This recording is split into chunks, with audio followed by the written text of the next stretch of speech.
mRNA is really easy and really cheap. And that's the magic of this thing.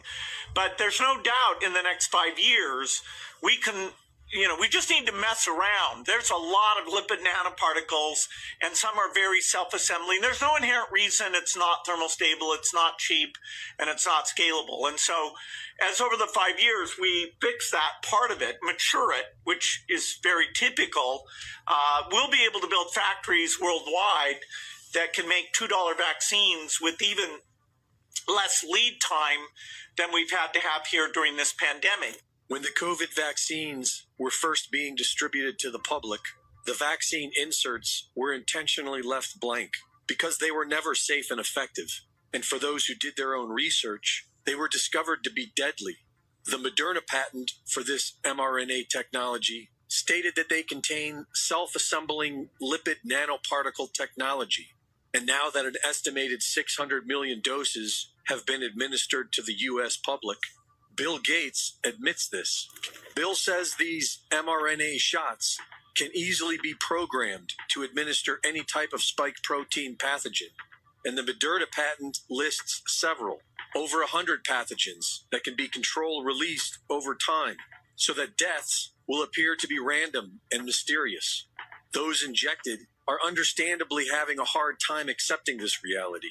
And while they are busy trying to figure out where all the heart attacks, turbo cancer, and neurological disease is coming from, they are being told that it's due to climate change and that regular pandemics are to now be expected. To them, you're a cockroach. The horrifying videos that you've seen of people who suddenly die by planking, by just falling over in one piece. Typically, they either look around in perplexity because they're obviously hearing and experiencing something and they're looking for the source, or they don't do that, but they just suddenly die in one piece.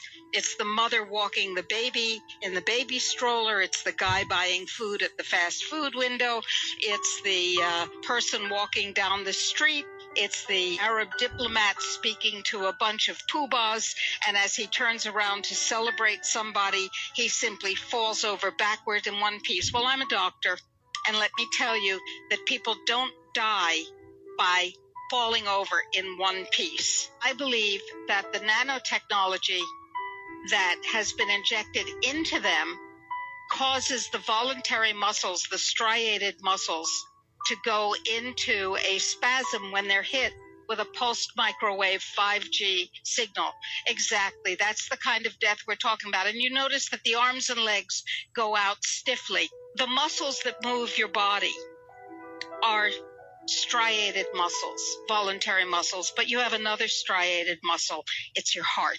And so if you're hit with an energy pulse that causes you to go into total spasm, as this boy on the screen has gone into total spasm, your heart is also going into total spasm. I believe that these are experimental deaths to see if the pulsed microwave 5G system, soon to be replaced by the 6G system, is effective in eliminating those who are targeted for that elimination. And you will watch as this man goes into a complete spasm. This is not how people ordinarily die. This is induced death. This is part of the experimental program to which you notice her arm is extended. She's in spasm. Her heart, I believe, has been placed into spasm as well. Now, if they're willing to do this to us, what else are they willing to do to us? Over this decade, we believe unbelievable progress can be made, both inventing new vaccines and making sure they get out to all the children who need them.